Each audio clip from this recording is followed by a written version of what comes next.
Mes parents ont utilisé mon fonds universitaire pour ma sœur enceinte, qui ne sait pas qui est le père, mais moi, je ne sais pas qui sont mes parents quand ils ont besoin de moi. Ma famille est la pire, et je ne dis pas ça parce que j'aime me plaindre d'eux ou parce que je suis contrarié par un problème passager. Non, je le dis parce que je crois honnêtement que j'ai été traité de façon complètement injuste toute ma vie. Et maintenant que je suis adulte, les choses ne se sont pas améliorées, en fait, elles se sont beaucoup aggravées. La principale raison de tout cela, c'est ma grande sœur. Ma sœur, pour le dire gentiment, a toujours été un peu légère. Je ne veux pas utiliser de mots forts pour que mon message ne soit pas supprimé, mais quiconque la connaît comprendrait de quoi je parle. Au lycée, elle avait toujours un nouveau copain. Mais voici la chose, ce n'était jamais qu'un seul. Elle trompait certains d'entre eux, probablement tous. On aurait toujours dit qu'elle courait après la prochaine nouveauté, quelqu'un de plus intéressant ou excitant. Pendant ce temps, mes parents la traitaient comme si c'était un ange tombé directement du ciel. Je n'exagère pas. Ma mère la regardait comme si elle était la lumière de sa vie, incapable de faire quoi que ce soit de mal. Je ne savais jamais si mes parents ignoraient ce qu'elle faisait ou s'ils s'en fichaient. Comment aurait-il pu ne pas remarquer? Elle passait son temps à faire la fête, rentrait tard, quand elle rentrait, et des histoires sur ses exploits se répandaient comme une traînée de poudre dans notre petite ville. Et pourtant, chaque fois que ma sœur faisait une erreur, il y avait toujours une excuse. Pendant ce temps, j'étais traité comme n'importe quel enfant normal. Si j'avais une mauvaise note, on me grondait. Si je ne nettoyais pas ma chambre, il s'assurait que je le sache. En gros, j'ai reçu le traitement que l'on pourrait attendre de parents normaux. Mais avec ma sœur, c'était comme s'il ne pouvait jamais admettre qu'elle faisait quoi que ce soit de mal. Cette différence de traitement m'a profondément dérangé. Ce n'est pas que je voulais que mes parents la traitent mal, mais je m'attendais au moins à ce qu'il soit juste. Ma sœur, en revanche, faisait tout ce qu'elle voulait, et il y avait toujours une raison pour le justifier. Tout cela est devenu beaucoup plus sérieux lorsque ma sœur est tombée enceinte pendant sa 3e année d'université. Et quand je dis que je n'étais pas surpris, je le pense vraiment. Je me suis toujours dit, vu la façon dont elle vivait sa vie, que ce n'était qu'une question de temps. Ma sœur était connue pour faire la fête et avoir des aventures avec différents gars. Ce n'est pas comme si elle passait ses soirées à étudier ou mener une vie modeste. Alors, quand nous avons appris qu'elle était enceinte, je n'ai pas du tout été choqué. Le pire, c'est quand elle l'a avoué, pas seulement à moi, mais à mes parents. Elle a avoué qu'elle ne savait pas qui était le père, ce qui, franchement, n'aurait surpris personne. Bien sûr, quand mes parents lui ont demandé qui était son copain et s'ils allaient se marier, ma sœur a dû admettre qu'elle n'était même pas sûre de l'identité du père. Oui, vous avez bien lu, elle ne savait pas qui était le père de son bébé. Elle n'avait même pas été dans une relation stable avec quelqu'un, et à ce jour, elle essaie encore de découvrir qui est le véritable père. Elle a fait des tests ADN avec plusieurs des gars avec qui elle avait couché, mais jusqu'à présent, sans succès. Pour l'instant, elle a testé les suspects principaux, ceux avec qui elle avait eu plus qu'une simple aventure, mais comme ils n'étaient pas les pères, elle doit maintenant tester ceux avec qui elle a eu des relations plus éphémères.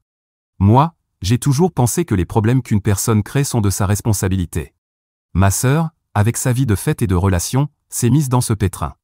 Je ne l'ai jamais jugée pour avoir vécu sa vie comme elle le voulait, mais maintenant son problème affecte ma vie d'une manière que je n'aurais jamais imaginée. Laissez-moi vous expliquer quelque chose. Ma grand-mère, avant de mourir, avait laissé de l'argent à ma sœur et moi pour que nous puissions aller à l'université. Ce n'était pas une somme énorme, mais c'était suffisant pour couvrir les dépenses de base et nous éviter de contracter des prêts étudiants importants. L'argent avait été laissé à mes parents avec la promesse qu'ils l'utiliseraient pour payer nos frais universitaires. Quand ma sœur est allée à l'université, une partie de cet argent a été utilisée pour couvrir ses dépenses, ce qui me semblait juste à l'époque. J'étais encore au lycée, et je savais que lorsque ce serait mon tour, l'autre partie de cet argent serait là pour moi. Mais j'avais complètement tort. Quand est venu le moment pour moi d'aller à l'université, après avoir travaillé très dur pour être accepté dans une université que je voulais vraiment intégrer, je suis allé voir ma mère pour demander des informations sur l'argent. Au début, elle m'a suggéré d'aller dans une université moins chère ou de rester près de chez nous pour économiser sur les coûts. Je trouvais cela étrange, alors j'ai insisté pour dire que je voulais aller à l'université que j'avais choisie. Finalement, j'ai demandé directement où est l'argent que grand-mère nous a laissé. C'est là que la vérité est sortie. Mes parents, après quelques excuses évasives, ont finalement admis qu'il ne restait plus d'argent. Ils avaient tout utilisé. Et pourquoi? Pour soutenir ma sœur et son bébé. Tout l'argent que ma grand-mère avait laissé pour nos études universitaires avait disparu dans l'effort d'aider ma sœur, qui ne sait même pas qui est le père de son bébé. La rage que j'ai ressentie à ce moment-là est indescriptible. Toute ma vie, j'avais été traité comme l'enfant normal, celui qui n'avait pas besoin de beaucoup d'attention, celui qui devait toujours faire les choses correctement. Et maintenant, à cause de l'irresponsabilité de ma sœur, on m'a volé ma chance d'obtenir une éducation sans dette.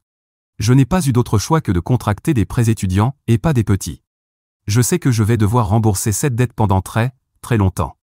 Je suis parti à l'université avec un mélange de tristesse et de colère, et depuis, je n'ai pas beaucoup parlé à mes parents. Je suis trop en colère contre eux, et honnêtement, je ne sais même pas si je veux encore avoir une relation avec eux. Quand mes parents m'appellent, je ne réponds même pas. Parfois, ils m'envoient des messages disant qu'ils sont désolés, que c'était un malentendu et que nous devrions trouver un moyen de régler les choses. Mais je ne sais pas comment réparer cela, je ne peux pas revenir en arrière et annuler ce qu'ils ont fait. Lors d'une des rares fois où j'ai répondu, je leur ai dit que je leur pardonnerai quand j'aurai fini de rembourser mes prêts étudiants, ce qui sera probablement dans 40 ans si j'ai de la chance. Je l'ai dit plus pour marquer mon point que comme un vrai calcul, mais quand même, ça me paraît juste. Ils ont volé mon avenir pour réparer les erreurs de ma sœur, et maintenant ils veulent que j'oublie ça comme si de rien n'était. Mes parents insistent sur le fait que je suis injuste, que ma sœur était en difficulté et avait vraiment besoin de cet argent. Selon eux, sans cet argent, ma sœur aurait dû abandonner l'université, et qui sait ce qui serait arrivé à elle et à son bébé. Ils m'ont dit que je ne pouvais pas être si dur, qu'ils l'ont fait pour empêcher ma sœur de finir à la rue comme une mère célibataire sans ressources. Mais ce n'est pas ma faute. Je n'ai pas forcé ma sœur à faire la fête, à se saouler, et à coucher avec tellement de gars qu'elle ne se souvient même pas qui est le père de son bébé. Je n'ai rien fait de tout cela, et pourtant, c'est moi qui paie le prix. Pour moi, tout cela est une question de justice. J'ai un petit ami, et depuis que nous sommes ensemble, nous avons toujours été responsables. Nous avons pris des précautions pour éviter des situations comme celle dans laquelle ma sœur se trouve maintenant.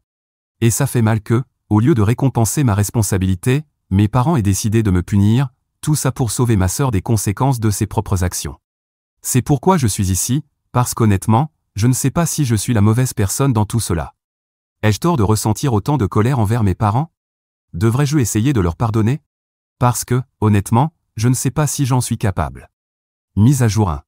Tout d'abord, je veux remercier tous ceux qui ont commenté mon précédent message. Je suis surpris que tant de personnes l'aient lu.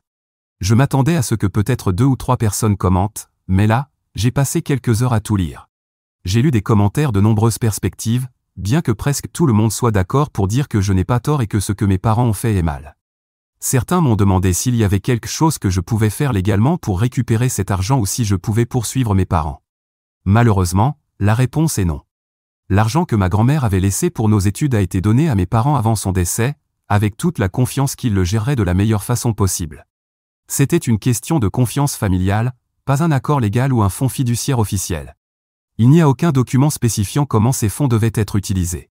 En fait, ma grand-mère n'a probablement jamais imaginé que la situation se déroulerait de cette manière. Je pense qu'elle faisait confiance à mes parents pour être juste et équitable avec nous, mais comme on le voit, ce n'est pas ce qui s'est passé. Donc, malheureusement, je n'ai aucune base légale pour les poursuivre ou réclamer l'argent. Si une option légale existait, croyez-moi, je l'aurais déjà explorée. Me voilà donc, postant ceci parce qu'il n'y a pas grand-chose de plus que je puisse faire à part me confier. Beaucoup de gens étaient également curieux d'en savoir plus sur la vie de ma sœur et sur ce qu'elle est devenue depuis que tout cela s'est produit. J'ai pensé à modifier mon précédent message pour ajouter ces détails, mais j'ai rapidement réalisé que la situation méritait une mise à jour complète. Ma sœur a eu son bébé il y a quelques mois. Elle a réussi à finir ses études universitaires avec l'aide de ma mère, et pour couronner le tout, elle l'a fait sans contracter de dette. Tout, absolument tout, a été couvert avec l'argent qui était censé être pour nous deux, mais qui a finalement servi uniquement à elle et à son enfant. Le loyer d'un appartement pour rendre sa vie plus confortable avec le bébé a également été couvert, ce qui, pour moi, ne fait qu'aggraver l'injustice de toute cette situation. Pendant que je serai endetté pendant des années, ma sœur vit relativement sans souci, sans avoir à s'inquiéter de ce genre de choses. Et tout ce qu'elle a eu à faire, c'est tomber enceinte. Je ne pense pas qu'elle l'ait fait intentionnellement, mais parfois, je me dis qu'elle a juste cherché à coucher avec autant d'hommes que possible pour tomber enceinte et arriver à ce résultat. Mais je doute qu'elle ait imaginé que les choses se passeraient si bien et qu'elle serait récompensée pour son imprudence.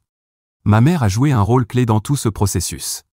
En plus de s'occuper du bébé pendant la journée pour que ma sœur puisse assister à ses cours, elle s'en occupait aussi certaines nuits. Apparemment, c'était pour que ma sœur puisse étudier pour des examens importants.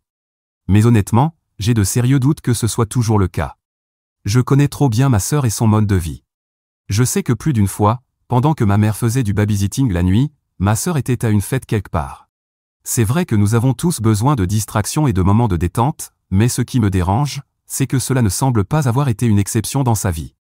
faire la fête et être imprudente ont été une constante, et je pense que ma mère, dans son empressement à aider, a simplement permis à ma sœur de continuer avec le même style de vie irresponsable qui l'a menée dans cette situation en premier lieu. Ce qui est logique, puisque si tomber enceinte une fois était comme gagner le gros lot, le faire une deuxième fois pourrait être doublement bénéfique, du moins, c'est la logique que mes parents favorisent.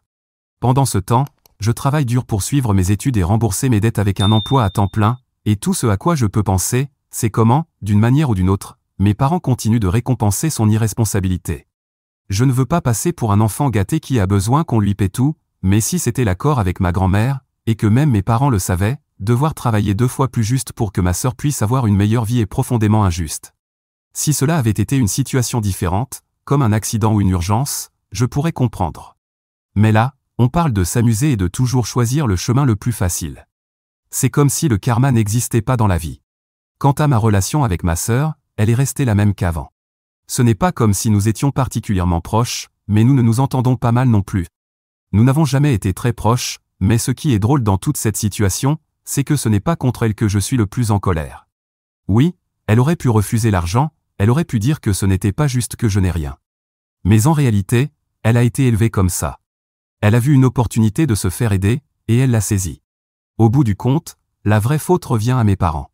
Ce sont eux qui ont décidé de donner tout l'argent à ma sœur, et bien qu'elle n'ait pas su dire non, ceux qui ont vraiment échoué ici, ce sont eux. Parfois, je me demande si ma sœur se rend compte de l'ampleur de ce qui s'est passé, si elle a déjà réfléchi à ce que cela signifie pour moi d'être noyée dans les dettes pendant qu'elle vit sans souci. Si elle y a pensé, elle ne l'a jamais mentionné. Nous n'avons pas parlé du sujet depuis que j'ai découvert ce que mes parents ont fait. Bien que, pour être juste, nous n'en avons pas parlé du tout.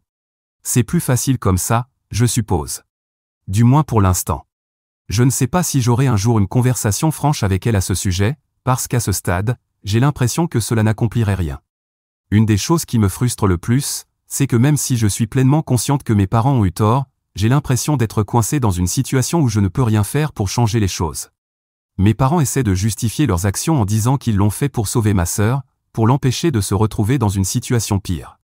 Pour être clair, je n'ai aucune rancune envers le bébé de ma sœur. Il n'est pas responsable de tout cela, et c'est un enfant adorable qui mérite tout l'amour et le soutien qu'il peut recevoir. Mon problème n'est pas avec lui mais avec la façon dont mes parents ont géré cette situation et le fait qu'ils n'ont jamais semblé considérer qu'ils avaient une autre fille qui avait aussi besoin de leur soutien. Moi, qui ai toujours essayé de faire ce qu'il fallait, je suis celle qui subit les conséquences. Et peu importe combien j'essaie, je ne peux tout simplement pas laisser tomber. Mise à jour 2. Cela fait 5 ans que j'ai écrit ici pour la dernière fois, et aujourd'hui je me retrouve à revenir parce que j'ai quelque chose que je dois vraiment partager.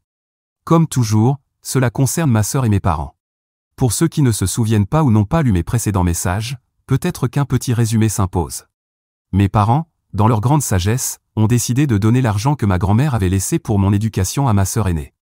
Cette sœur qui, à l'époque, était tombée enceinte d'un homme dont elle ne connaissait même pas le nom, encore moins l'identité. Eh bien, beaucoup de choses peuvent se passer en 5 ans, et oh, que de choses se sont passées. Je ne sais même pas par où commencer. Peut-être que le détail le plus pertinent est que, comme je le soupçonnais, ma sœur n'a toujours pas trouvé qui est le père de son enfant. Oui, certains des hommes avec qui elle a couché ont accepté de faire un test de paternité, mais la plupart ont refusé. C'étaient des hommes avec qui elle a eu des aventures d'un soir ou des relations brèves, donc, bien que certains puissent être le père, ils ont probablement refusé d'assumer leurs responsabilités si le test s'avérait positif. C'est horrible, mais elle n'était pas exactement impliquée avec des princes de contes de fées, ces hommes cherchaient juste à s'amuser, tout comme elle. Ce n'est pas comme si ma sœur pouvait les forcer à faire le test. Il n'y avait pas de relation stable, encore moins un mariage, qui aurait permis à un juge d'intervenir et d'exiger un test ADN. Je ne peux pas imaginer ma sœur aller devant un juge avec une liste de noms, en leur demandant d'ordonner des tests. Cela dit, si elle l'avait fait, ça aurait été un spectacle. J'aurais adoré être une petite souris dans cette salle d'audience. La tête du juge face à une telle demande aurait été, au minimum, amusante. Je ne sais pas si ma sœur a essayé ou non, mais si elle l'avait fait, cela aurait été une sacrée scène. Je ne suis pas juge et je ne le serai jamais, mais au moins, une affaire comme celle-là aurait brisé la monotonie des affaires habituelles. Quoi qu'il en soit, comme je le disais, elle n'a toujours pas trouvé le père de son enfant. Ce sujet est brièvement revenu dans une récente conversation avec mes parents. Oui, après des années de contact minimal, mes parents ont décidé de m'appeler. Au fil des années, ils m'ont envoyé quelques messages pour me souhaiter un bon anniversaire ou de joyeuses fêtes, mais pas chaque année. Notre relation, comme vous pouvez l'imaginer, est presque inexistante. Cependant, cette fois, ils ont appelé pour faire une demande qui, honnêtement, m'a laissé sans voix. Ils voulaient de l'argent. Oui, vous avez bien lu. Après tout ce qui s'est passé entre nous, mes parents ont pensé qu'il serait judicieux de me demander de l'argent. Apparemment, leur situation financière n'est pas aussi bonne qu'ils le souhaiteraient. Il semble qu'ils aient aidé ma sœur toutes ces années, ce qui ne me surprend pas. Maintenant, ils ont besoin d'argent pour faire des rénovations nécessaires dans leur maison, et ils ont pensé que je pourrais les aider. Ils ne l'ont pas demandé comme un don, mais comme un prêt. Le plus drôle, c'est quand ils ont dit qu'ils préféraient me demander à moi plutôt qu'à une banque parce que, selon eux, nous sommes une famille, et il vaut mieux demander à une fille qu'à un étranger. Je suppose qu'ils doivent avoir un mauvais dossier de crédit si je suis leur première et unique option. Je ne vais pas mentir, j'étais furieuse dès qu'ils ont fait cette demande. Donc, sans trop réfléchir, je leur ai dit qu'ils n'étaient pas mes parents. Je leur ai expliqué que tout mon argent allait pour rembourser mes prêts étudiants et que je n'avais rien à leur offrir. Puis, j'ai simplement raccroché. C'est vrai que j'utilise mon argent pour rembourser mes dettes étudiantes, ce n'est pas un mensonge. Mais clairement, ce n'est pas la principale raison pour laquelle j'ai refusé de leur prêter de l'argent. La vraie raison est que je ne leur fais pas confiance pour me rembourser. Même s'ils ont besoin de cet argent pour les rénovations qu'ils prétendent nécessaires, je ne peux m'empêcher de penser que si ma sœur se retrouvait à nouveau en difficulté, mes parents n'hésiteraient pas à lui donner cet argent au lieu de me rembourser. Ils l'ont déjà fait, et je serais naïf de penser qu'ils ne le referaient pas. Quant à ma vie personnelle, étant donné que cela fait longtemps, je vais partager que mon petit ami du lycée et moi prévoyons de nous marier. Nous avons tous deux des emplois stables et nous pensons que c'est le bon moment pour franchir cette étape. C'est l'un des rares aspects de ma vie qui me procure un véritable bonheur, surtout après tout ce que j'ai vécu avec ma famille. J'ai beaucoup réfléchi au fil des années, et construire ma propre famille semble être une meilleure option que de rester lié à celle dans laquelle je suis né. Je sais que beaucoup seront curieux de savoir ce qui se passe avec ma sœur, alors voici une mise à jour, non, elle n'a pas eu un autre bébé. Honnêtement, si j'avais parié, j'aurais perdu, car j'étais presque certaine qu'elle finirait par retomber enceinte. Je ne sais pas si elle a tiré des leçons, a été plus prudente, ou a juste eu de la chance, mais je suis heureuse qu'elle n'ait pas mis un autre enfant au monde si elle ne peut pas leur offrir une meilleure vie. D'après ce que mes parents m'ont dit, elle a eu quelques relations sérieuses ces dernières années, mais aucune qui n'ait duré longtemps.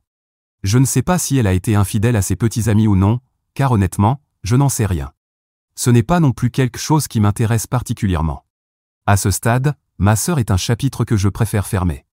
Donc, me voilà, 5 ans plus tard, encore en train de subir les conséquences des décisions des autres. Je sais que je ne suis pas la seule personne à avoir des problèmes avec sa famille, et certaines personnes sont dans des situations bien pires que la mienne. Mais parfois, c'est juste épuisant de devoir porter tout ça. Merci de m'avoir lu une fois de plus. Même si je n'ai pas de grandes révélations à partager, j'avais besoin de me confier et de vous dire comment les choses ont évolué pour moi. Mise à jour 3. Peu importe le temps qui passe, il semble que mon histoire avec ma famille trouve toujours un nouveau rebondissement. Cette fois, c'est grâce à ma sœur. La dernière nouvelle à son sujet est qu'elle a créé un profil sur une de ces plateformes pour partager, eh bien, du contenu sans vêtements. Je suis sûr que vous savez de quelle plateforme je parle. Elle est assez populaire. Avant que quelqu'un ne demande, non, je ne vais pas partager le profil de ma sœur, ce serait bien trop bizarre. Je dois admettre que s'il y a une chose que j'ai toujours respectée chez ma sœur, c'est que, quand il s'agit de travailler, elle n'est pas paresseuse. Elle n'a pas quitté son emploi formel pour se consacrer entièrement à cette plateforme, mais elle le fait comme un revenu d'appoint, une source de revenus supplémentaires. Je ne vais pas entrer dans les détails ou juger si c'est bien ou mal, mais je reconnais son éthique de travail. Cela dit, je ne peux m'empêcher de trouver étrange de penser à la manière dont mes parents gèrent tout cela. Alors, pour l'instant, c'est tout. S'il y a une nouvelle saison de ma famille, vous savez où la suivre. Et, au fait, j'accepte des suggestions de titres pour cette telenovela.